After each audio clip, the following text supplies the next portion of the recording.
কোরআন সুন্নাহর পক্ষে বক্তব্য হবে, কার বিপক্ষে গেল, কে তার প্রতিপক্ষ, হাতি না মাসি, তা কোনো হক্কানি আলেম দেখতে পারে না।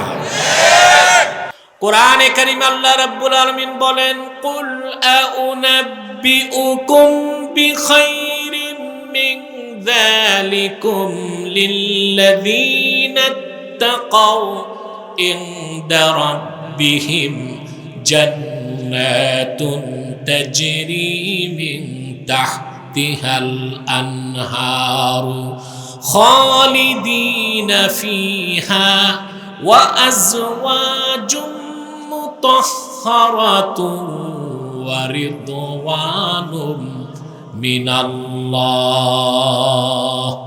ওয়াল্লাহু বাসীরুম বিল ইবাদ। আল্লাহ রাব্বুল আলামিন বলেন, প্রিয় হাবিব আমার মুহাম্মদ সাল্লাল্লাহু আলাইহি ওয়াসাল্লাম, আপনি মানব জাতিকে বলুন, আউনাব্বিউকুম বিখাইরিম মিন যালিকুম লিল্লাযীনা ইত্তাকাউ, এই পৃথিবীতে যত সম্পদ আছে, সুখ আছে, শান্তি আছে, প্রাচুর্য আছে, বিত্ত আছে, বৈভব আছে, এ সব কিছুর চেয়ে উত্তম যেটা মুত্তাকিদের জন্য আল্লাহর কাছে, সেটা কি আমি বলবো নাকি? আল্লাহর হাবিব আল্লাহর ভাষায় বলেন, তাদের জন্য রয়েছে তাদের রব আল্লাহর কাছে অসংখ্য অগণিত জান্নাত, যার নিচ দিয়ে স্বচ্ছ পানির নহর প্রবাহিত। সুবহানাল্লাহ। চিরকাল তারা সেখানে থাকবে।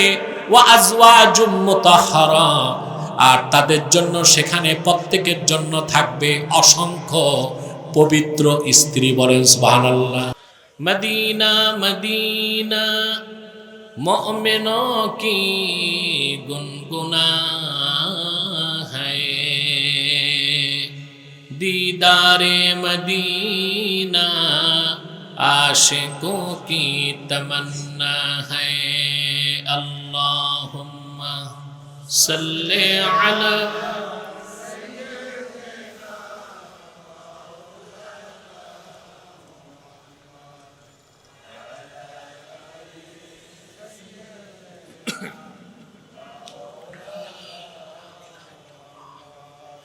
मुहम्मदुन रसूलुल्लाह सल्लल्लाहु अलैहि वसल्लम खतमल्लाहु बिहिन नुबुव्वा व हकमन ला नबिय्य बअदहु बलागल उला बिकमालिहि। সাউন্ডটা একটু পরিষ্কার করবে।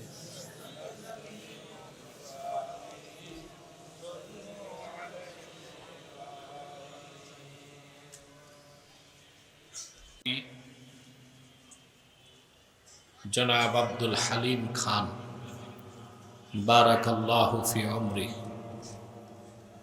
হাজারাত উলামায়ে কেরাম, তুলাবায়ে ইজাম,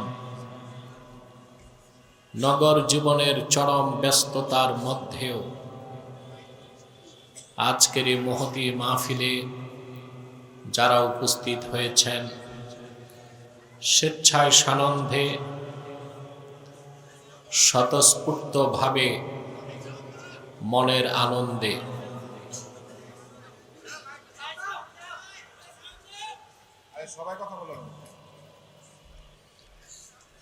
অপারেটরকে, এই বাচ্চা মানুষ দিয়া কাজ হয়, সমস্যা কি? তো দাও, বক্স দাও, বক্স চলবে তো, পিছনে হরেনও চলবে। না না, চলবে। বেশি আওয়াজের চেয়ে দরকার পরিষ্কার আওয়াজ।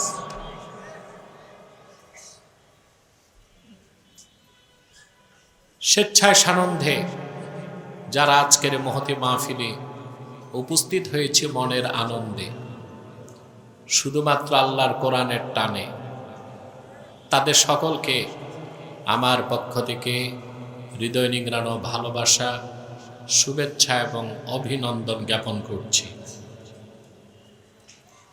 সবটুকুন শুকরিয়া আল্লাহ তাআলার জন্যে যিনি আজকের বরকতপূর্ণ মাহফিলে আমাদেরকে আসার ও বসার তৌফিক মেহেরবানি করে ভিক্ষা দান করেছেন, সেজন্য আসুন আমরা সকলে একবার অবনত চিত্তে হৃদয়ের আবেগ অনুভূতি উজাড় করে সমবেত কণ্ঠে রাতের নীরবতা ভঙ্গ করে ঈমান দীপ্ত কণ্ঠে একবার বলি আলহামদুলিল্লাহ।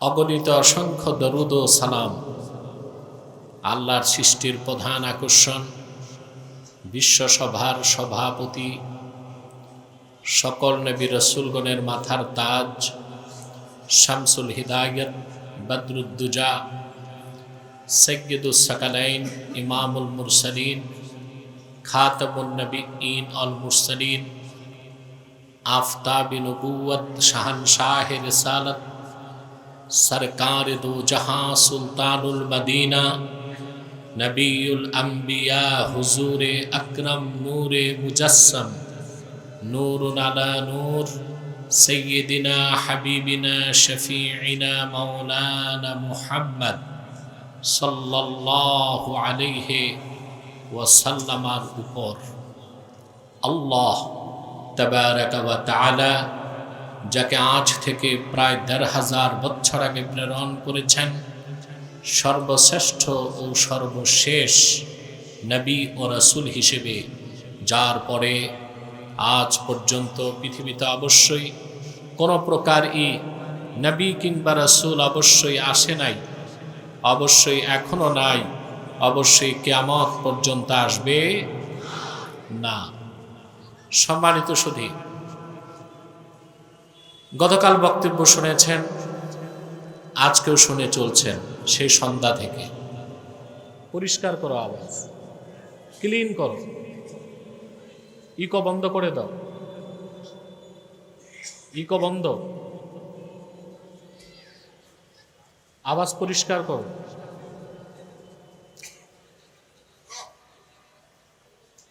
আপনারা এখানে যারা এসেছেন, আসার পেছনে পার্থিব, জাগতিক, সামাজিক, আর্থিক, রাজনৈতিক কোনো স্বার্থ আছে? আমরা এসেছি আল্লাহ তার হাবিব সাল্লাল্লাহু আলাইহি ওয়াসাল্লামের রেজামন্দি হাসিল করতে, আল্লাহর কোরআন থেকে জ্ঞান অর্জন করতে।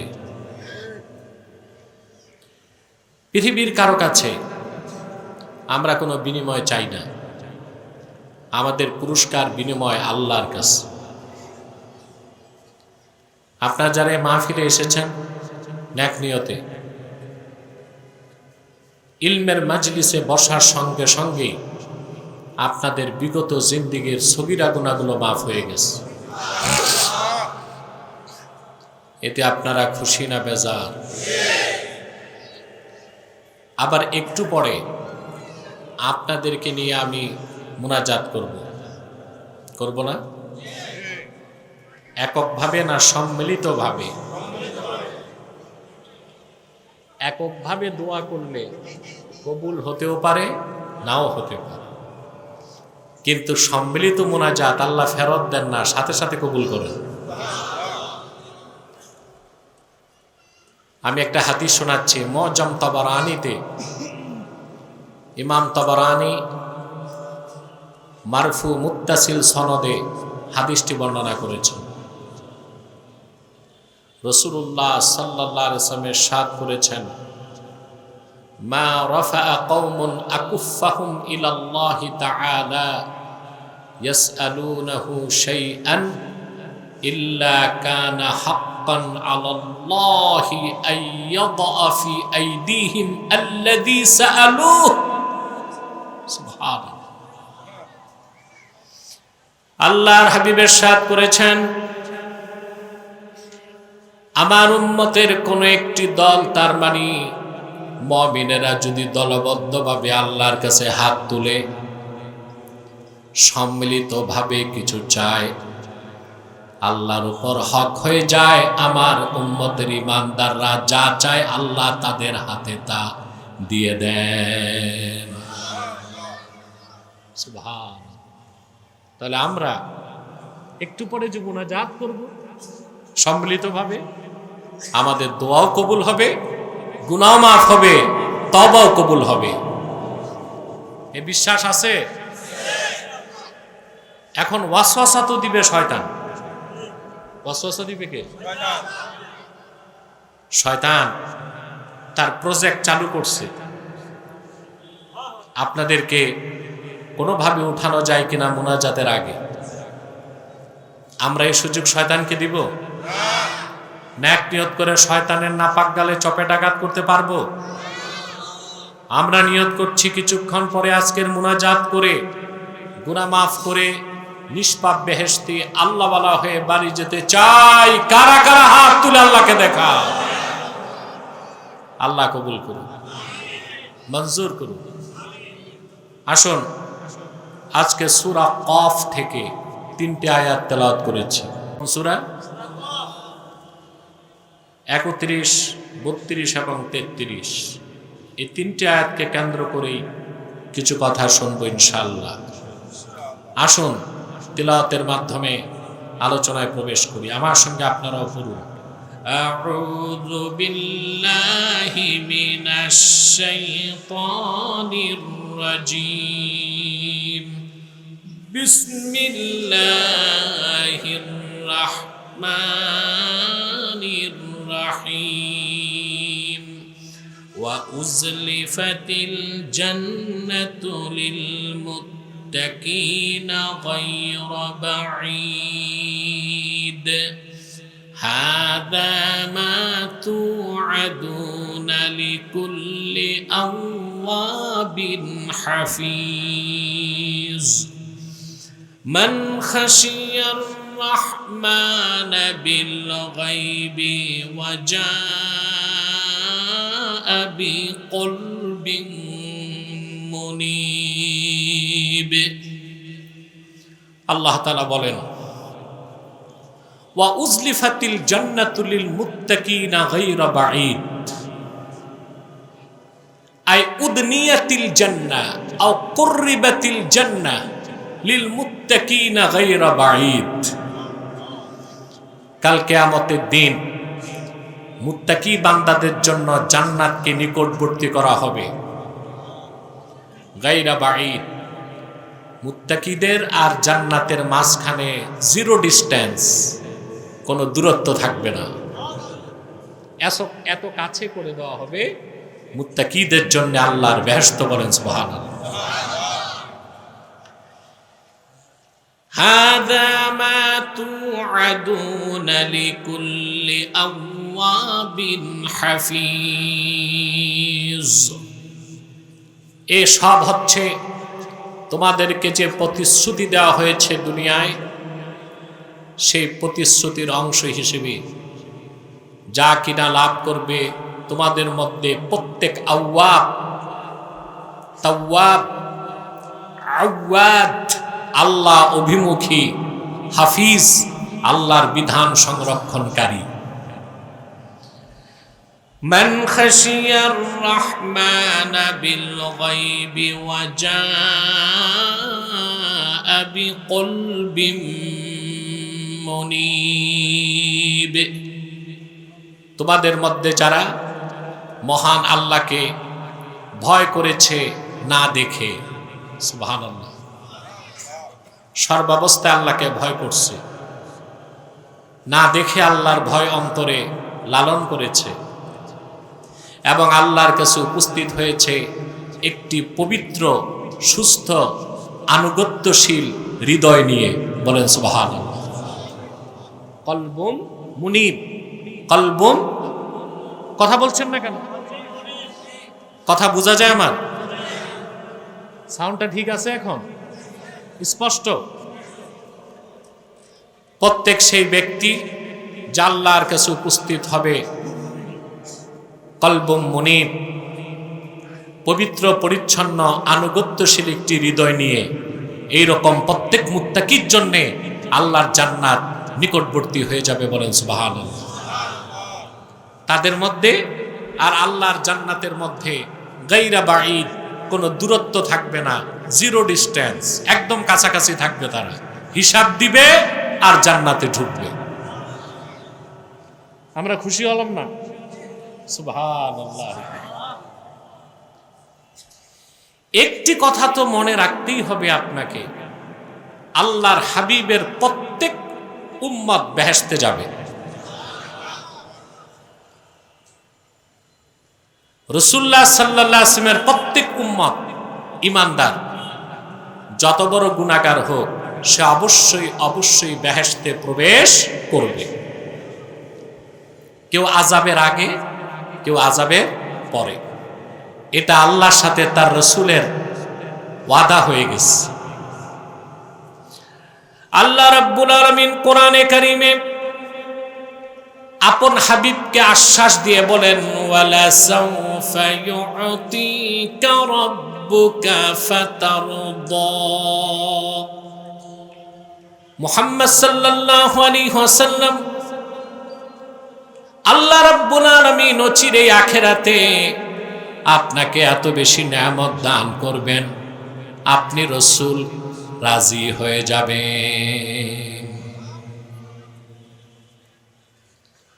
গভীরভাবে লক্ষ্য করে দেখুন, হাসর ময়দানে লক্ষাধিক পয়গম্বরের চেষ্টা থাকবে কিভাবে আল্লাহকে রাজি করা যায়, আর আমার আল্লাহর চেষ্টা থাকবে কেমন করে আপন হাবিবকে রাজি করা যায়। সুবহানাল্লাহ। সূরা দোহা নাজিলের পরে রাসূলুল্লাহ সাল্লাল্লাহু আলাইহি সাল্লাম সাহাবায়ে কেরামকে ডেকে বললেন, শোনো, আল্লাহ বলেছেন হাসরে যতক্ষণ আমি খুশি না হই, আল্লাহ আমার কথা শুনতেই থাকবে, আমাকে আল্লাহ রাজি করবেন। আল্লাহর হাবিব বলেছেন, সাহাবায়ে কেরাম সাক্ষ্য থাকো,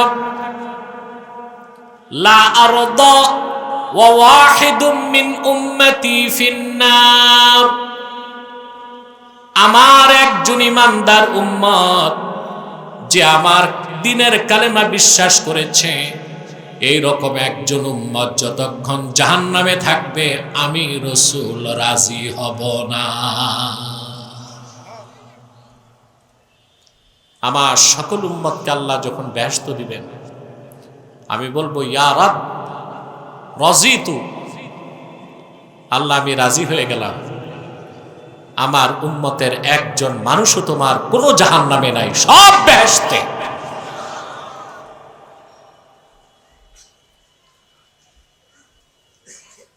এক কথায় রাসূলুল্লাহ সাল্লাল্লাহু আলাইহি ওয়াসাল্লামের উম্মত বেহেশতে ঢোকার আগে পূর্বের কোন উম্মত বেহেশতে ঢুকতে পারবে না। আর আল্লাহর হাবিব জান্নাতুল ফেরদাউসে প্রবেশ করার আগে লক্ষাধিক নবী রাসূলের কেউ জান্নাতে ঢোকার অনুমতি পাবে না। সুবহানাল্লাহ। দলিলটি আমি কোরআন কারীম থেকে দিচ্ছি। আল্লাহ রাব্বুল আলামিন কোরআনে সূরাতুন নাজমে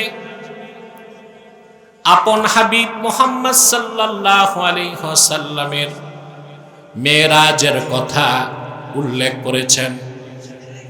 সুবহানাল্লাহ। আজ থেকে ১৫০০ বছর আগে ধুলক বুলক ছাড়িয়ে ৭ আকাশ পেরিয়ে সিদরাতুল মুনতাহার উপরে ৭০,০০০ নূরের পর্দা পার হয়ে মুহাম্মদ সাল্লাল্লাহু আলাইহি ওয়াসাল্লাম আল্লাহর আরশে আজিমে যে আল্লাহর সাক্ষাৎ লাভ করেছেন, আল্লাহকে চর্ম চোখে দেখেছেন, আল্লাহর কথা শুনেছেন। এটা বিশ্বাস করেন? রজব মাস আসলেই দেশে কিছু কথিত স্কলার আছে, ওনারা মোটিভেশনাল স্পিচার। স্কলার তো না, স্ক্রু ড্রাইভার। এরা হচ্ছে টেলিমৌলবী, মাঠে নাই টেলিভিশনে আছে। এদেরকে দেখা যায় ফতুয়া দেয়, রাসূলুল্লাহ সাল্লাল্লাহু আলাইহি ওয়াসাল্লাম মেরাজে আল্লাহকে দেখেন নাই, নাউজুবিল্লাহ। প্রথম কথা, রাসূলুল্লাহর ইসরা এবং মেরাজ সশরীরে হয়েছে, এটার অস্বীকারী কাফের। কারণ রাসূলুল্লাহর ইসরা এবং মেরাজ নস্সে কোরআন দিয়ে প্রমাণিত, মুতাওয়াতির হাদিস দিয়ে প্রমাণিত। ইবনু হাজারের মতে ইন্নাল আখবারা বিমিরাজিন নবী সাল্লাল্লাহু আলাইহি ওয়াসাল্লাম ক্বাদ বালাগা হাদ্দাত তাওয়াতুর। রাসূলুল্লাহ সাল্লাল্লাহু আলাইহি সাল্লাম সশরীরে মেরাজে গেছেন আল্লাহর কাছে, এই হাদিসগুলো মুতাওয়াতিরের দরজা লাভ করছে। সাথে তো কোরআন আছে, হাদিস আছে, কোরআন তো আছে। এই জন্য রাসূলুল্লাহর মেরাজ সশরীরে তিনি আল্লাহর কাছে গেছেন, এটার অস্বীকারীকে আমরা মুসলমান মনে করি না, নাস্তিক এবং জিন্দিক মনে করি। নাস্তিক এবং জিন্দিক মনে করি। তবে হ্যাঁ, আল্লাহর হাবিব আল্লাহকে চর্মচোখে দেখছেন কিনা এটা নিয়ে মতভেদ আছে, কিন্তু গ্রহণযোগ্য মত কি? ফতোয়া কি অগ্রহণযোগ্য মতে হয় না গ্রহণযোগ্য মতে? ফতোয়া দেবার মূলনীতি আল ফাতওয়া আলা কওলে গায়রির রাজিহ হারাম। কিতাবে মত একটা থাকলে ফতোয়া দেওয়া যাবে না, অগ্রহণযোগ্য মতে ফতোয়া দেওয়া হারাম। গ্রহণযোগ্য মত কি? হানাফি মাযহাবের মুখপত্র মোল্লা আলী কারি মেরকাতি উল্লেখ করেন, ওয়াল হাসিলু আন্নার রাজিহা আন্না মুহাম্মাদান সাল্লাল্লাহু আলাইহি ওয়াসাল্লাম রাআ রাব্বাহু লাইলাতাল মি'রাজ বিআইনাই রাসিহি। সবচেয়ে গ্রহণযোগ্য মত এটাই ওলামাদের নিকট, আল্লাহর আখিরি নবী নূর নবীজি মুহাম্মদ মুস্তাফা সাল্লাল্লাহু আলাইহি ওয়াসাল্লাম মেরাজের রাতে ধুলক বুলক ছাড়িয়ে সাত আকাশ পেরিয়ে আমার আল্লাহর আরশে আজিমে যে কপালের দুই চক্ষু দিয়ে আল্লাহকে দেখেছে।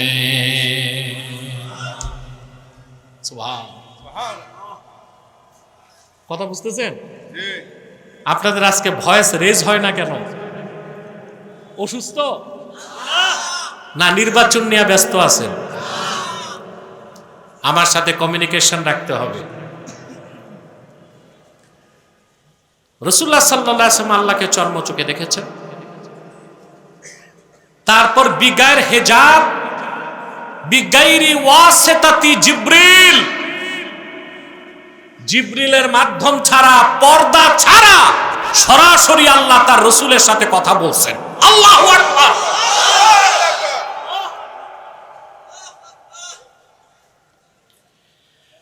আল্লাহ রাব্বুল আলামিন বলেন, সুম্মা দানা ফাতাদাল্লা ফাকানা ক্বাবা কাউসাইনি আও আদনা فأوحى إلى عبده ما أوحى।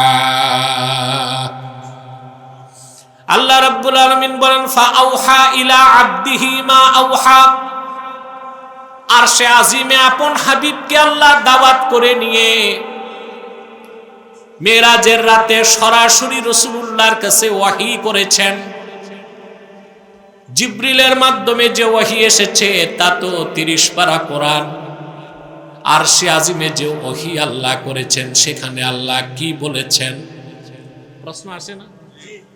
আরে জিটি কইয়েন, প্রশ্ন আসে।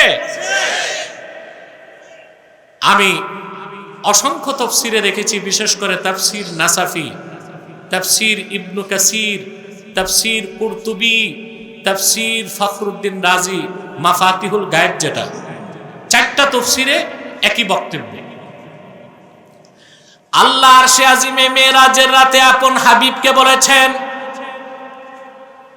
ইন্নাল জান্নাতা মুহাররামাতুন আলাল আম্বিয়া হাত্তা তাদখুলাহা ইয়া মুহাম্মদ সাল্লাল্লাহু আলাইহি ওয়াসাল্লাম ওয়া আলাল উমামি হাত্তা তাদখুলাহা উম্মাতুক। আল্লাহ বলেছেন, প্রিয় হাবিব, মুহাম্মদ সাল্লাল্লাহু আলাইহি ওয়াসাল্লাম আমার জান্নাতগুলোকে আমি নিষিদ্ধ করে রেখেছি সকল নবীদের জন্য। তাদের জান্নাতে প্রবেশ নিষিদ্ধ থাকবে যতক্ষণ না আপনি মুহাম্মদ সাল্লাল্লাহু আলাইহি ওয়াসাল্লাম আমার জান্নাতে প্রবেশ না করবেন।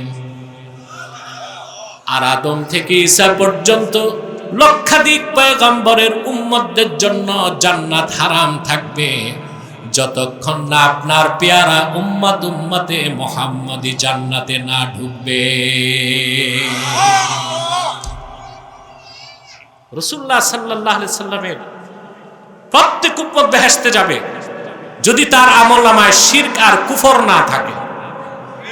শিরক আর যার আমলনামায় শিরক আছে কুফর আছে ও তো উম্মত না।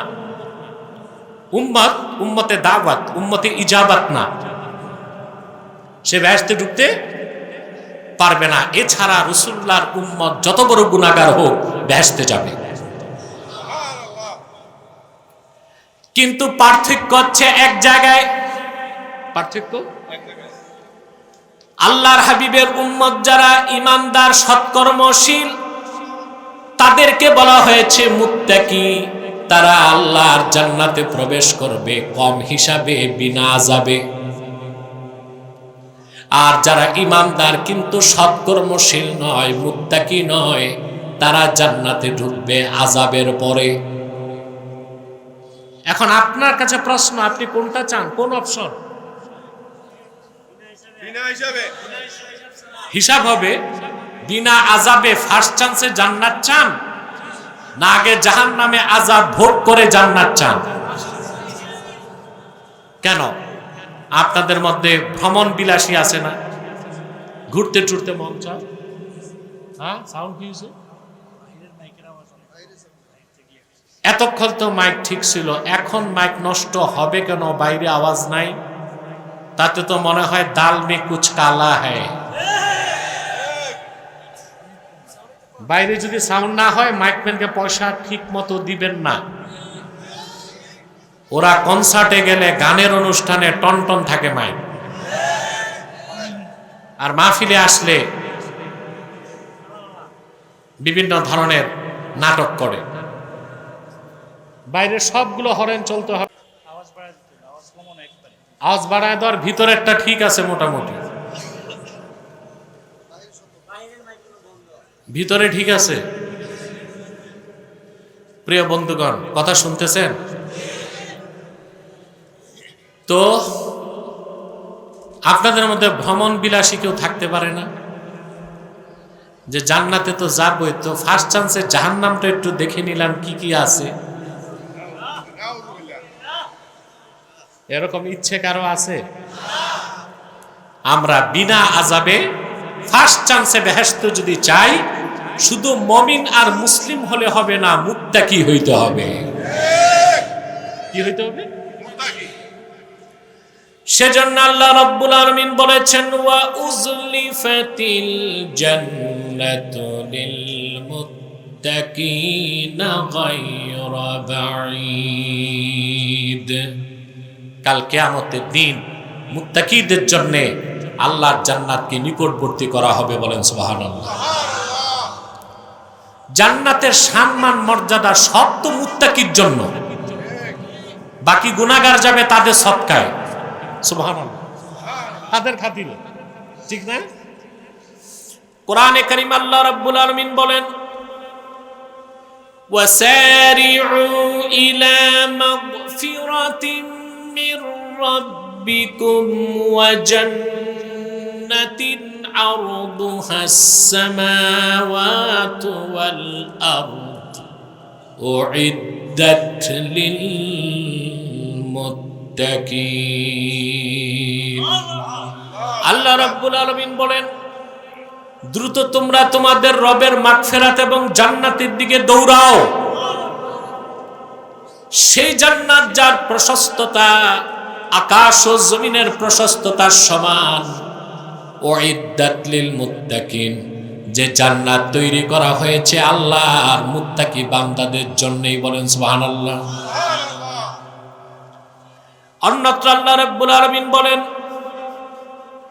মাসালুল জান্নাতিল্লাতী উইদাল মুত্তাকুনা তাজরি মিন তাহতিহাল আনহারু উকুলুহা দাইমু ওয়া জিল্লুহা তিলকা উকবাল্লাযীনা ইত্তাকাউ ওয়া উকবাল কাফিরিনান নার।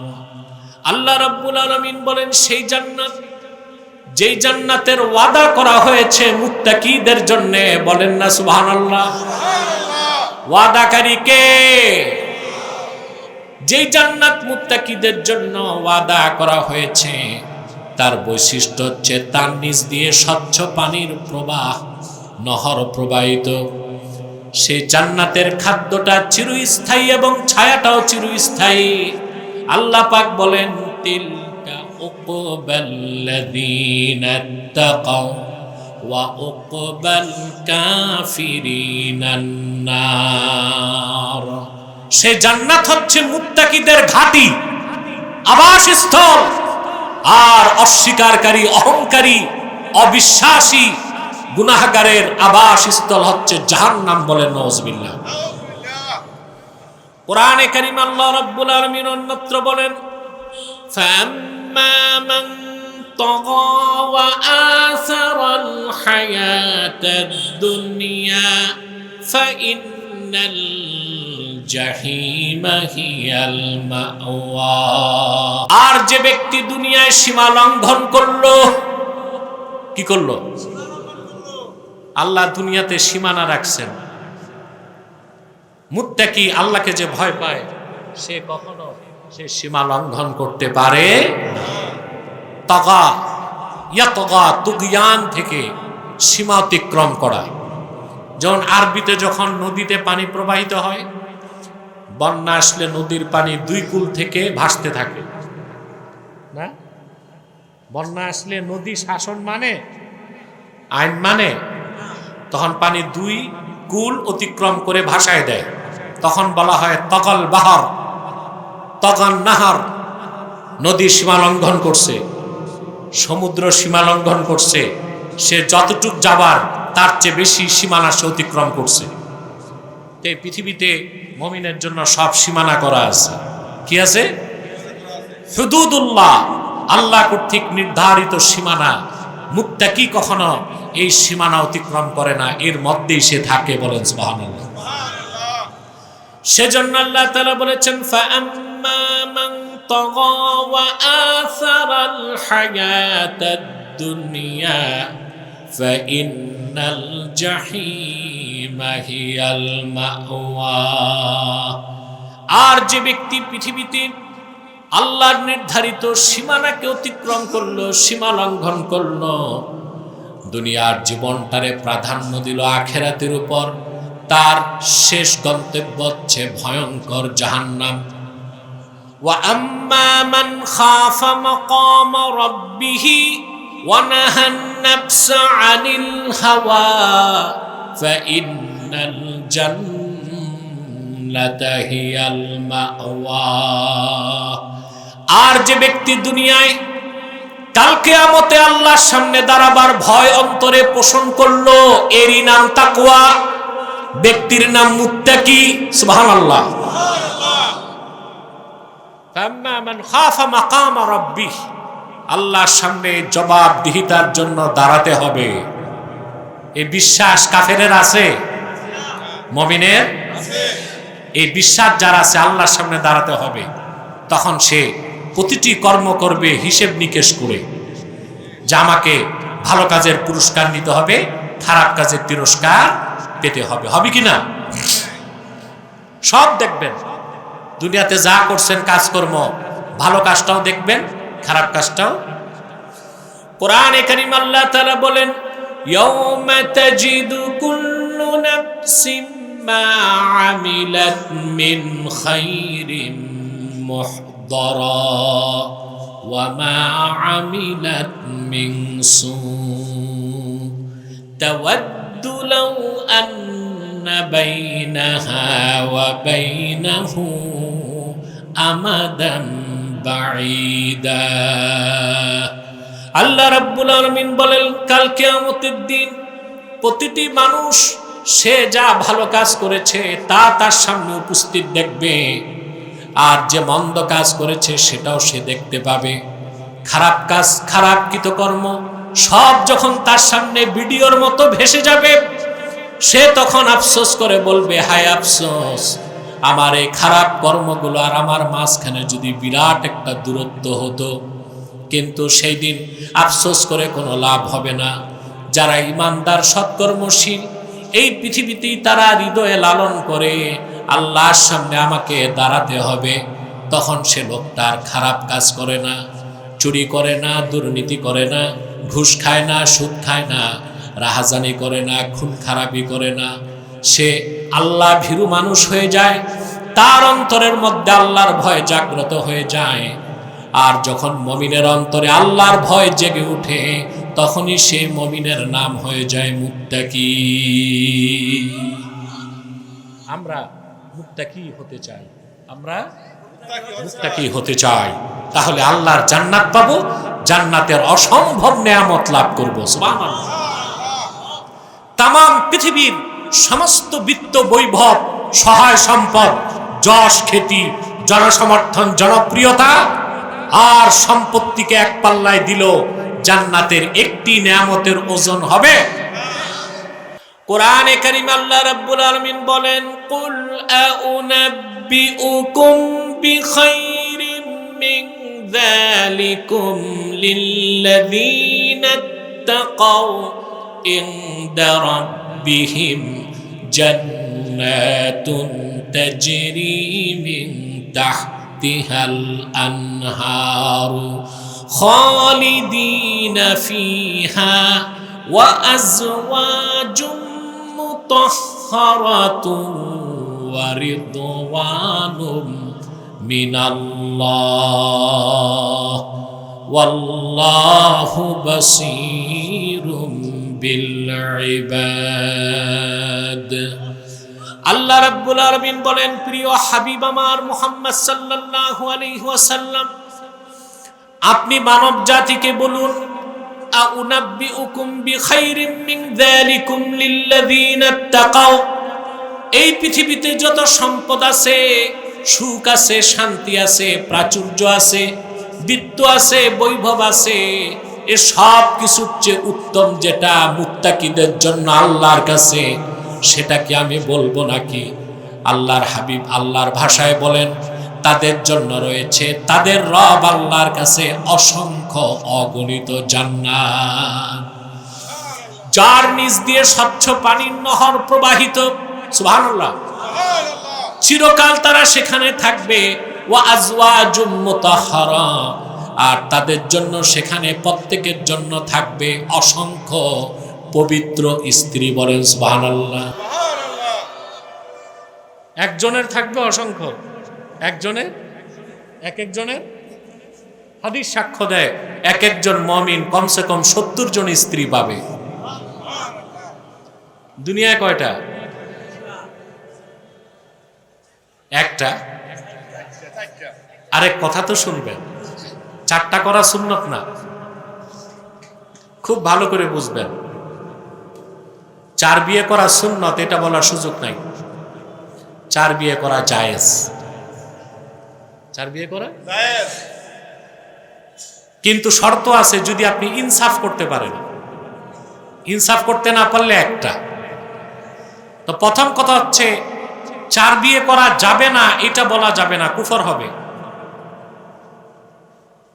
আর 4 বিয়ে করা সুন্নত এটা বলা যাবে না, ভুল হবে। বিয়ে যদি ট্রান্সপারেন্সি থাকে আপনার সংসারে, জাস্টিস থাকে, ইনসাফ থাকে, পয়সা থাকে, সব স্ত্রীর মন জোগাড় করতে পারেন, তাইলে আপনি একাধিক বিয়ে করতে পারবেন। এটার অনুমোদন ইসলাম দিয়েছে। কেন? কারণ ইসলাম তো পরিপূর্ণ হয়ে গেছে 1500 বছর আগে। নতুন বিধান আসার সুযোগ আছে? তো কোনো ভূখণ্ডে যদি দেখা যায় একজন পুরুষের একজন নারী, একটাই বিয়ে বৈধ থাকতো ইসলামে, তো পুরুষের চেয়ে যেই দেশে মহিলার সংখ্যা বেশি, তো বাকি মহিলাদের বিয়ে করতে কারা আসতো? কথা বুঝেন নাই? সেজন্য ইসলাম সুযোগ রেখেছে। কি রেখেছে? সুযোগ রেখে দিয়েছে। সুবহানাল্লাহ। আল্লাহ রাব্বুল আলামিন বলেছেন, ফানকিহু মা তাবা লাকুম মিনান নিসাই মাসনা ওয়া সুলাসা ওয়া রুবা' ওয়া ইন খিফতুম আল্লা তা'দিলু ফাওয়াহিদা।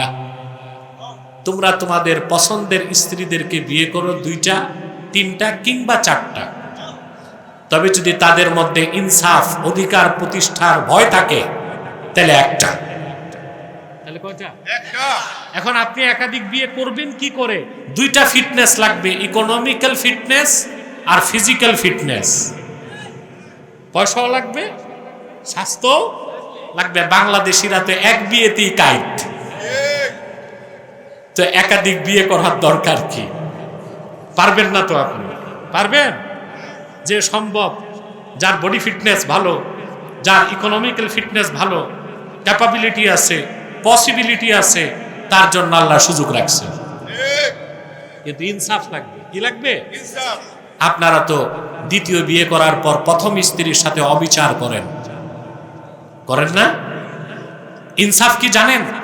যার 2 জন স্ত্রী, 7 দিনকে সে 2 ভাগ করবে। প্রথম জনের কাছে 3.5 দিন, দ্বিতীয় জনের কাছে 3.5 দিন। একজনরে রাখবি মিরপুর ফ্ল্যাটে, আরেকটারে দেশের বাড়িতে মাটির ঘরে। ইনসাফ হবে? মাওলানা আশরাফ আলী থানভী রহমতুল্লাহ, ওনার কোনো সন্তান ছিল না। প্রথম বিয়ের পর সন্তান হয় না, মুরিদদের পীড়াপিড়িতে দ্বিতীয় বিয়ে করছেন। আর দ্বিতীয় বিয়ের পর তো ঘরে একটু অশান্তি শুরু হয়েছে। তিনি সিদ্ধান্ত নিয়েছেন দ্বিতীয় স্ত্রীকে ছেড়ে দিবেন। বড় স্ত্রী তখন বলল, না, যেহেতু বিয়ে করেই ফেলেছেন, আমি তাকে বোনের মতো রাখবো। কিন্তু থানভী সাহেবের ইনসাফ কি ছিল?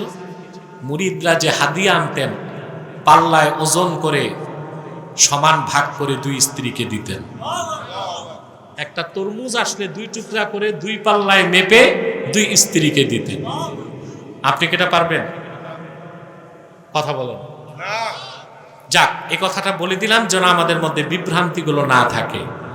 বেহেশতে এক একজন মুত্তাকি কমসে কম 70 জন করে স্ত্রী পাবে।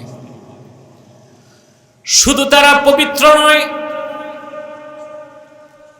এত বেশি আকর্ষণীয় এবং সৌন্দর্যের পসরা দিয়ে আল্লাহ তাআলা বানিয়েছেন। হাদিস সাক্ষ্য দেয়, জান্নাতে কোনো মুমিন তার স্ত্রীর দিকে তাকাবে, সৌন্দর্য উপভোগ করার পর দৃষ্টি সরায় আবার তাকাবে, সৌন্দর্য বেড়ে যাবে। যতবার তাকাবে স্ত্রীর প্রতি তার আকর্ষণ বেহেশতের স্ত্রীর প্রতি বাড়তে থাকবে। দুনিয়ায় আপনার স্ত্রী যত সুন্দর হোক, মিস ওয়ার্ল্ড, বিশ্ব সুন্দরীও যদি হয়, বয়স বাড়লে তার চামড়া কুচকে যাবে, সৌন্দর্যে ভাটা পড়বে। মহিলাদের বার্ধক্য আসলে দুনিয়া সেরা মেকআপ দিয়েও কি বার্ধক্য ঢাকা যায়? কথা বলে সম্ভব? চেষ্টা করে মহিলারা, মেকআপ টেকআপ করে, কিন্তু বার্ধক্যকে ঢেকে রাখা যায় না। বার্ধক্য চলে আসে, সৌন্দর্যে ভাটা পড়ে, আকর্ষণ কমে যায়। কিন্তু বেহেশতে আল্লাহ মুত্তাকিদেরকে দিবেন আজওয়াজুম মুতাহহারা, পবিত্র স্ত্রী, যাদের প্রতি আকর্ষণ কোনোদিন কমবে না। তারপরে আল্লাহ রাব্বুল আলামিন বলেন, ওয়ারিদওয়ানুম মিনাল্লাহ, মুত্তাকিদেরকে আল্লাহ জান্নাতে দান করবেন, তার পক্ষ থেকে সন্তুষ্টি। এটা বেহেশতের সবচেয়ে বড় নেয়ামত হবে, বলেন সুবহানাল্লাহ। হাদিস শরীফ সাক্ষ্য দেয়, বুখারী শরীফের হাদিস, সমস্ত জান্নাতীগণ জান্নাতে চলে যাবার পরে স্বয়ং আল্লাহ রাব্বুল আলামিন বেহেশতে উপস্থিত হয়ে বলবেন, আমার পেয়ারা বান্দারা, তোমরা কি আমার উপর রাজি আছো নাকি? মুমিনরা বলবে, আল্লাহ, যা চেয়েছি তা পেয়েছি, যা চাই নাই তাও তো দিয়েছো। তোমার হাবিবের উম্মত হবার সুবাদে গোটা সৃষ্টি জগতে আমাদের শ্রেষ্ঠত্ব বাড়ায় দিয়েছো, আমরা রাজি আছি। আল্লাহ রাব্বুল আলামিন ডেকে বলবেন, আমার পেয়ারা বান্দারা, সবচেয়ে বড় নেয়ামতের ঘোষণা তো দেই নাই, শোনো। আজ থেকে আমি আর কোনোদিন তোমাদের উপর নারাজ হব না, আমি তোমাদের উপর রাজি হয়ে গেলাম। সেটাকে আল্লাহ বলেছেন ওয়ারিদওয়ানুম মিনাল্লাহ। এই জান্নাতের অশ্রুতপূর্ব নেয়ামত, মর্যাদা, সম্মান সবকিছু কাদের জন্য? মুত্তাকিদের জন্য। সেজন্য আল্লাহ তাআলা কোরআন কারীমে নামাজের কথা বলেছেন ৮২ বার, কিন্তু তাকওয়ার কথা বলেছেন ২৪০ বারের বেশি। এখন একটু ব্যাখ্যা দিতে হয়। মানুষ যখন ঈমান আনে তখন সে হয় মুমিন। কি হয়? মুমিন। যখন সে আল্লাহর আনুগত্য মেনে নেয় তখন সে মুসলিম। আগে কি ঈমান না ইসলাম? জোরে। যার ঈমান নাই তার নামাজ রোজার ২ পয়সার মূল্য। ঈমান নাই যার, দাড়ি আছে, টুপি আছে, জুব্বা আছে, কুর্তা আছে, নামাজ আছে, রোজা আছে, তারে মুসলিম বলা যাবে? আগে কি? কোরআনে কারীম আল্লাহ রাব্বুল আলামিন বলেন ওয়া মান ইয়াবতাগি গায়রাল ইসলামি দীনান ফালান ইউকবালা মিনহু ওয়া হুয়া ফিল আখিরাতি মিনাল খাসিরিন। আর যে ব্যক্তি মুহাম্মদ সাল্লাল্লাহু আলাইহি ওয়াসাল্লামের আনিত দিনকে বিশ্বাস না করবে, ঈমান আনবে না, তার নামাজ, তার রোজা, তার হজ, তার যাকাত কোনো কিছুই আল্লাহ রাব্বুল আলামিনের কাছে কবুল হবে না। ঈমান আনলে ব্যক্তির নাম হয় মুমিন। কি হয়? মুমিন। তারপরে সে যখন বাহ্যিকভাবে আল্লাহর হুকুমগুলো মানে তখন তার নাম মুসলিম। নাম কি? মুসলিম। আগে মুমিন, তারপরে ঈমান আছে কিনা নাই এটা তো আভ্যন্তরীণ বিষয়, এটা কে জানে? এখন কোন লোক মুমিন কিনা মুসলিম কিনা বুঝবো কি করে? প্রশ্ন আসে না? কথা বলে না। বাহ্যিক আনুগত্য তাকে দেখাতে হবে, বাহ্যিক আনুগত্য।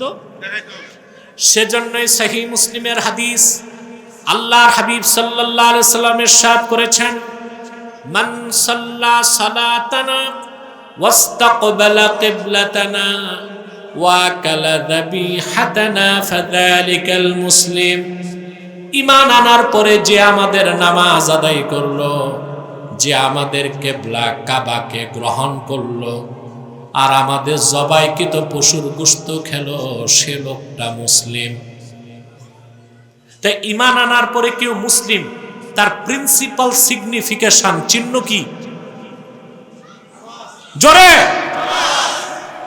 নামাজ পড়লো, তার মানে আমরা বুঝবো সে ঈমান আনছে। ভিতরে ঈমান আছে না নাই? কিন্তু সে যখন নামাজ পড়বে আমরা বলবো সে তো আল্লাহর আনুগত্যকে মেনে নিছে। ৫ ওয়াক্ত নামাজ পড়ার চেয়ে বড় কোনো আনুগত্য আর নাই। সেজন্য এটা হচ্ছে সিগনিফিকেশন একজন মানুষের ঈমান আনার পর সে যদি নামাজ পড়ে বুঝতে হবে সে কি মুসলিম। কতক্ষণ? হাত্তা লাম ইয়াসদুর মিনহু কুফরুন কাওলান আও ফিলান আও তাকরীরা, যতক্ষণ তার দ্বারা কুফর প্রকাশ না পাবে, বক্তব্যে, লেখনীতে, সম্মতিতে। যদি তার দ্বারা কোনো কুফর প্রকাশ পায় তার বক্তব্যে, তার লেখনীতে, তার সম্মতিতে, তখন আর দেখার দরকার নাই নামাজ পড়ে কি পড়ে না, সে কাফের। সে কি? কারণ কুফর প্রকাশ পাইছে, তখন বুঝতে হবে তার ভিতরে ঈমান না। আমি বুঝাইতে পারলাম? তাহলে ঈমান আনলে ব্যক্তির পরিচয় মুমিন। কি? আনুগত্য প্রকাশ করলে মুসলিম। আর সেই মুসলিম যখন সব কাজ করবে আল্লাহর ভয়কে হৃদয়ে লালন করে, তখন তার নাম মুত্তাকি। সুবহানাল্লাহ। তাহলে বোঝা যাচ্ছে মুমিন হবার জন্য ঈমান লাগবে, মুসলিম হবার জন্য ইসলাম, আর মুত্তাকি হবার জন্য ইসলামের সবচেয়ে বড় আমল তাকওয়া অন্তরে রাখতে হবে। তখন সে লোকটা প্র্যাকটিসিং মুসলিম, সুপার ক্লাসের মুসলিম হয়ে যাবে, তারই নাম মুত্তাকি। তার নাম মুত্তাকি। সেজন্য কোরআনে আল্লাহর নির্দেশটা কি দেখুন। আল্লাহ রাব্বুল আলামিন বলেন ইয়া আইয়ুহাল্লাযীনা আমানু তাকুল্লাহা হাক্কা তুকাতিহি ওয়া লা তামুতুন্না ইল্লা ওয়া আনতুম মুসলিমুন। আল্লাহ রাব্বুল আলামিন বলেছেন, হে ঈমানদারগণ, তোমরা মহান আল্লাহকে ভয় করো যথার্থভাবে। ওয়ালা তামুতুন্না ইল্লা ওয়া আনতুম মুসলিমুন, আর পরিপূর্ণ মুসলিম না হয়ে মৃত্যুবরণ করো না। আলটিমেটাম কার? জোরে কার? আল্লাহ আমাদেরকে বাঙালি হতে বলেন নাই, বাংলাদেশি হতে বলেন নাই, কে আরবি, কে অনারবি, কে বাঙালি, কে পাকিস্তানি, কে আফগানি, কে ইরানি, কে ইরাকি। ইসলামে এটার 2 পয়সার মূল্য নাই। আমার আপনার সবচেয়ে বড় পরিচয়, আমি আপনি উম্মতে মুহাম্মাদি মুসলমান। আমরা যখন দেশে সংস্কার চলে, কিছু বক্তব্য শুনলাম নেতাদের মুখে, কে মুসলিম কে অমুসলিম এটা বড় পরিচয় না, আমরা বাংলাদেশী। এই কথাটা ঠিক হয়েছে? কে তুমি মানুষ বলে, কে মুসলিম কে অমুসলিম এটা পরে, আমরা মানুষ।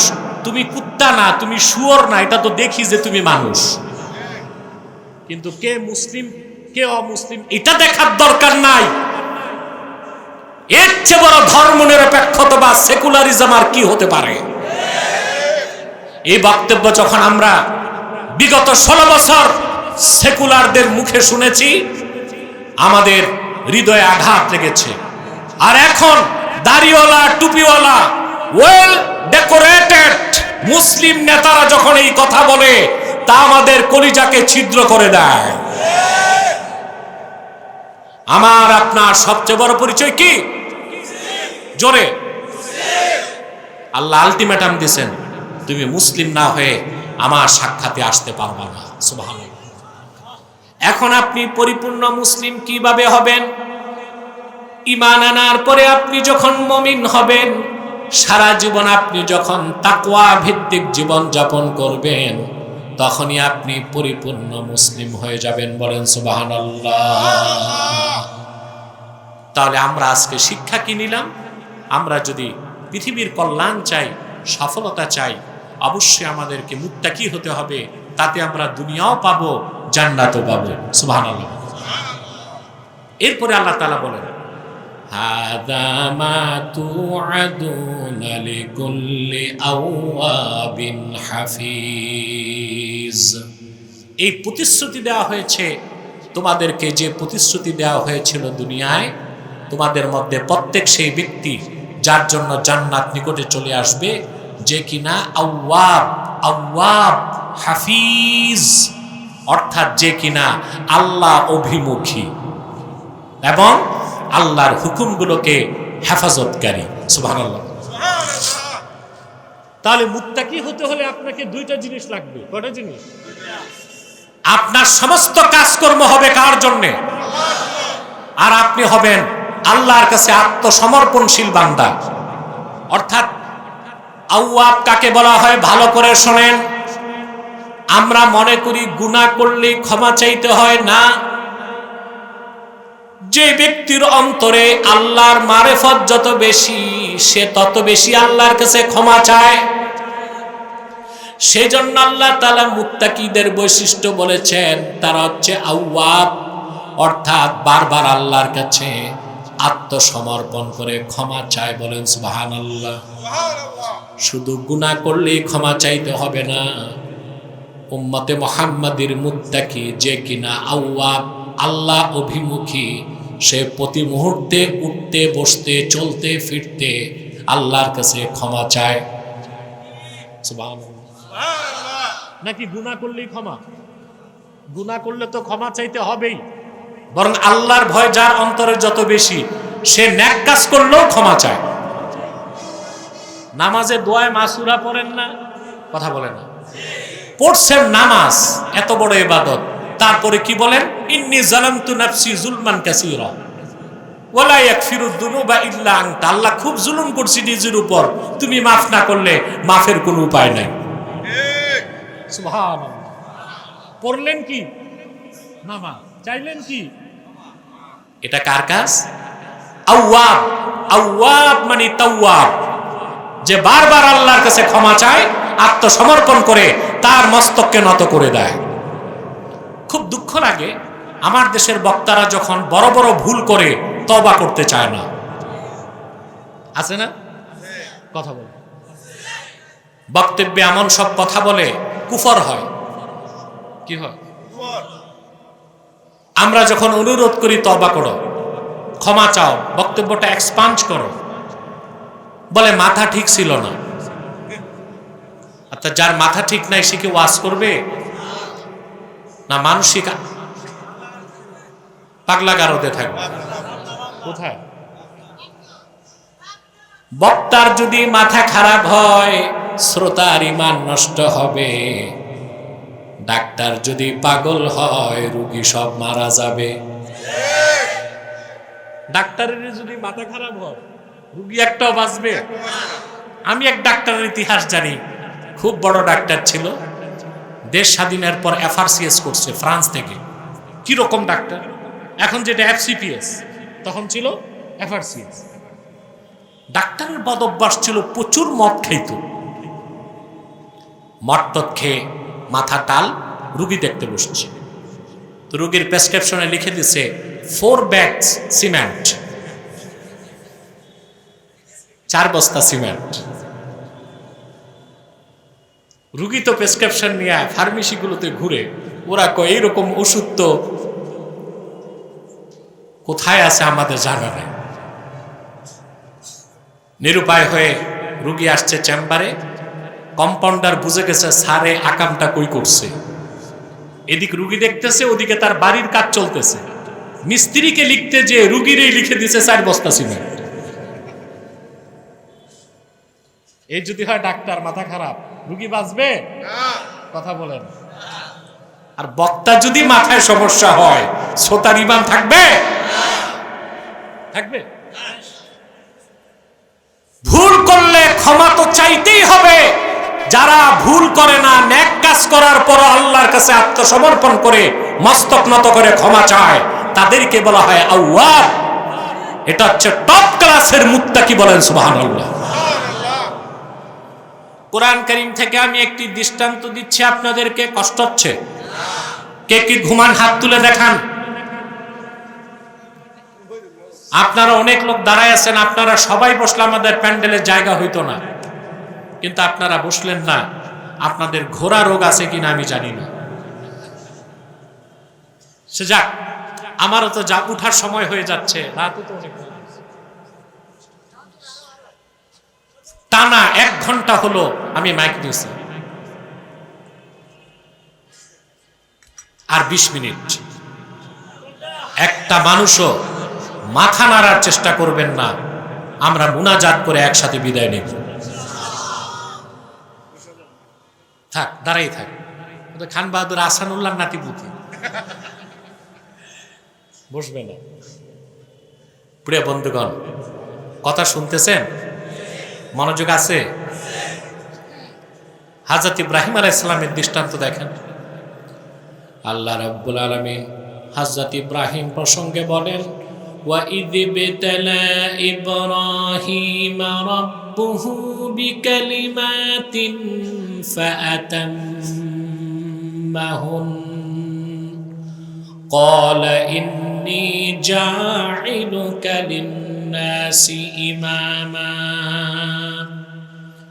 কোরআনে কারীমে আল্লাহ রাব্বুল আলামিন বলেন, মুহাম্মদ সাল্লাল্লাহু আলাইহি ওয়াসাল্লাম স্মরণ করুন আপনি ইব্রাহিমের কথা। ইব্রাহিমের রব যখন তার পরীক্ষা নিলেন, একটি দুইটি নয়, আল্লাহ প্রদত্ত 10টি পরীক্ষায় তিনি উত্তীর্ণ হয়ে গেলেন। আল্লাহ ডেকে বললেন, ওহে ইব্রাহিম, তুমি সব পরীক্ষায় সফল, আমি গোটা মানব জাতির জন্য তোমাকে নেতা বানাই দিব। কটা পরীক্ষা দিছিলেন? ওই কথা বলার টাইম নাই, আমি আমার সাবজেক্টটা বুঝাচ্ছি। চূড়ান্ত পরীক্ষা ছিল নিজ হাতে সন্তানকে কোরবানি, ঠিক কিনা? কোরআন কারীম সাক্ষ্য দেয়, আল্লাহ বলেন হযরত ইব্রাহিম আর ইসমাইল দুজনই যখন আত্মসমর্পণ করলেন, ফালাম্মা আসলামা ওয়া তাল্লাহু লিল জাবিন, পিতা পুত্র দুজনেই যখন আল্লাহর হুকুমের সামনে আত্মসমর্পণ করলো, পিতা যখন সন্তানকে চিৎ করে শোয়ায় দিল, ছুরি চালাবেন, আল্লাহ ডেকে বললেন ফানাদাইনাহু আইয়া ইব্রাহিম قد صدقت الرؤيا إنا كذلك نجزي المحسنين। আল্লাহ বলেন আমি ইব্রাহিমকে ডেকে বললাম, ও ইব্রাহিম, তোমার সন্তানের রক্ত প্রবাহিত করার দরকার নাই, আমি তোমাদের পিতা পুত্রের মনের সদিচ্ছাটা পরীক্ষা করতে চেয়েছি, পরীক্ষায় তুমি পাস। আল্লাহ ডেকে বললেন ইব্রাহিম এবং ইসমাইল, ইব্রাহিমকে বললেন ইব্রাহিম, এবার তোমাদের দুইজনকে আমার পুরস্কার হচ্ছে, আমার ঘর কাবা নির্মাণ শুরু করে দাও। পিতা পুত্র দুইজন মিলে আল্লাহর ঘর কাবা বানালেন। সুবহানাল্লাহ। আল বেদায়া ওয়ান নেহায়ার মধ্যে ইবনু কাসির নকল করেন, কাবা ঘর নির্মাণের পরে ইব্রাহিম এবং ইসমাইল পিতা পুত্র দুইজনই কাবার সামনে হাত পেতে আল্লাহর কাছে ক্ষমা চাইতে লাগলেন আর বললেন, রাব্বানা তাকাব্বাল মিন্না ইন্নাকা আনতাস সামিউল আলিম ওয়া তুব আলাইনা ইন্নাকা আনতাত তাওয়াবুর রাহিম। 10টা পরীক্ষা দিলেন, বানালেন আল্লাহর ঘর, তারপরে আবার ক্ষমা চাইলেন। সুবহানাল্লাহ। আশ্চর্য বিষয় না? হ্যাঁ, মাওলানা সাহেব বহুত দেরিতে আসছেন, বসেন। উনি বুঝছে আমি এখন উঠে যাবো, এই জন্য চলে আসছেন। আসলে জিম্মা তো অনেক বড়, 2 দিনের মাহফিল, যেন তেন কথা। চিন্তা করেন মুসলমান, আওয়াব শব্দের ব্যাখ্যা দিচ্ছি, মুত্তাকি হবেন না, আওয়াব হইতে হবে কি? 2 নম্বরে হাফিজ, আল্লাহর বিধানের হেফাজত করতে হবে। পারবেন? ইব্রাহিম আলাইহিস সালাম 10টি পরীক্ষায় উত্তীর্ণ হলেন, আল্লাহর ঘর কাবা নির্মাণ করে আত্মসমর্পণ করে বললেন, রব্বানা তাকাব্বাল মিন্না। তাফসীরে ইমাম বাগাবী লেখেন, রব্বানা তাকাব্বাল মিন্না তা'মিরানা হাযা। আয় আল্লাহ, আমরা বাবা পিতা পুত্র দুজন মিলে তোমার যে ঘর বানালাম, ঘরটা কবুল করে নাও। ওয়া তুব আলাইনা, আমাদের যদি কোনো ভুল ত্রুটি হয় আমাদের মাফ করে দাও। পরীক্ষা দিলেন 10টা, সন্তানের গলায় ছুরি ধরলেন, আল্লাহর হুকুমে ঘর বানালেন, তারপর আবার ক্ষমা চাইলেন। এটা হচ্ছে চূড়ান্ত আত্মসমর্পণ। শুধু গুনাহ হলেই ক্ষমা নয়, উম্মতে মুহাম্মাদির মুত্তাকি যারা আরেফিন, সালিকিন, জাকিরিন, মুত্তাকি, তারা সর্বাবস্থায় আল্লাহর কাছে মস্তক নত করে ক্ষমা চায়। এটা হচ্ছে আওয়াব। এটা কি? জোরে বলেন, আওয়াব। এরপর হচ্ছে হাফিজ। পরিপূর্ণ মুত্তাকি হতে হলে আপনাকে হাফিজ, আল্লাহর বিধানগুলো সংরক্ষণ করতে হবে। তার মানে হুকুমগুলো মানতে হবে, নিষেধগুলো, কথা বলেন, আদেশগুলো মানতে হবে, নিষেধগুলো মানতে হবে। নতুবা আপনি মুত্তাকি হইতে পারবেন না, ধরবেশ হইতে পারবেন, দরবেশ হইতে পারবেন না। আমাদের সমাজে এমন অনেক মানুষ আছে, নামের আগে হাজি, নামের পরে গাজী, 5 ওয়াক্ত নামাজি, সমানে ঘুষ খায়। আছে? ছেলে 2টা, একটা ইটালি একটা স্পেন, টাকা পাঠায়, বুড়া সুদে টাকা লাগায়। আছে? নামাজও পড়তেছে, রোজাও রাখতেছে, দাড়ি তো মাশাআল্লাহ নাভি পর্যন্ত। আমাদের সমাজে এমন অনেক মানুষ আছে, নামাজ পড়ে, রোজা রাখে, হজ করে এসেছে, বিচারে বসলে দুই দিক থেকে পয়সা খায়। এগুলো ঢাকায় কম, গ্রাম দেশে বেশি, লোকালে এগুলো খুব বেশি, কিন্তু নামাজও পড়তেছে, রোজাও রাখতেছে। এই যে দাড়ি টুপি জুব্বা কুর্তা নামাজ রোজা, এর মাধ্যমে সে কি মুত্তাকি হইতে পারলো? এ লোকটা কি দরবেশ না ধরবেশ? আমাদের দেশে কোনটা বেশি, দরবেশ বেশি না ধরবেশ বেশি? ধরবেশ বেশি, ঠিক কিনা? এখন আর কি বলবো, দুঃখের কথা, অন্য আলেমদের সাথে আমার মতের মিলে না। আগে মৌলভী সাহেবরা খুব সুদের বিরুদ্ধে ওয়াজ করত, 5ই আগস্টের পর আর সুদের বিরুদ্ধে ওয়াজ নাই। সুদের বিরুদ্ধে ওয়াজ হয় না আর, কারণ ওনাদের বড় পীর সাহেবই সুদের কারিগর। না, এটা কোন আলেমের তাকির কাজ না। একজন হক্কানি আলেমের চরিত্র হচ্ছে 100% ট্রান্সপারেন্সি, তার কাজে স্বচ্ছতা থাকবে, কোরআন সুন্নাহর পক্ষে বক্তব্য হবে, কার বিপক্ষে গেল, কে তার প্রতিপক্ষ, হাতি না মাসি, তা কোনো হক্কানি আলেম দেখতে পারে না। পারে? আমাদেরকে হতে হবে হাফিজ, আল্লাহর বিধানগুলো সংরক্ষণ করতে হবে, হুকুমগুলো মানবো, নিষেধগুলো ছাড়বো। এটাই তো তাকওয়া। সুবহানাল্লাহ বলেন। এই তাকওয়ার স্বরূপটা কি হবে? আল্লাহ পাক বলেন, মান খাশিয়ার রাহমানা বিল গায়বি ওয়া জাআ বিকলবিন মুনীব। সুবহানাল্লাহ। যারা মহান আল্লাহকে ভয় করে না দেখে আর আল্লাহর কাছে উপস্থিত হয়েছে একটি আনুগত্যশীল অন্তর নিয়ে, বলেন সুবহানাল্লাহ। কলব, কলব, অন্তর। সব অন্তর কি আনুগত্যশীল? অন্তরের আরবি কি বলতে পারেন? কলব। অনেকে ভুলে বলে কালব। কালব মানে কুত্তা। এটা কি কথা বলেন? কলব। এই উচ্চারণগুলো ঠিক করতে হবে, নতুবা সওয়াবের জায়গায় আপনি আরো বেঈমান হবেন, ঠিক কি না? তো উচ্চারণটা কি? কালব বলবেন না। কালব মানে কি? কুত্তা। এটা হবে কলব। কলব। এই কলবকে কলব কেন বলা হয়? এই যে কলবুম মুনিব কোনটা, এটা পরিচয় নিতে হবে, তো হবে না? সব অন্তর কলবুম মুনিব না। ইমাম বদরুদ্দিন আইনি উমদাতুল কারিতে লেখেন, সুমিয়াল কলবু কলবান লিতাকাল্লুবিহি। মানুষের দেহে যে একটা গোশতের টুকরা আছে অন্তর, এটা শুধু ঘোরাঘুরি করে এদিক সেদিক, এই জন্য এটার নাম কলব। এটার নাম কি? অন্তরটা কি করে? ঘোরাঘুরি করে।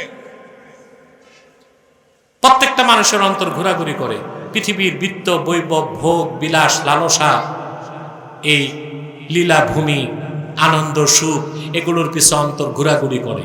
কিন্তু যখন মানুষের অন্তরে ঈমান প্রবেশ করে তখন সেটা পবিত্র অন্তর হয়ে যায়।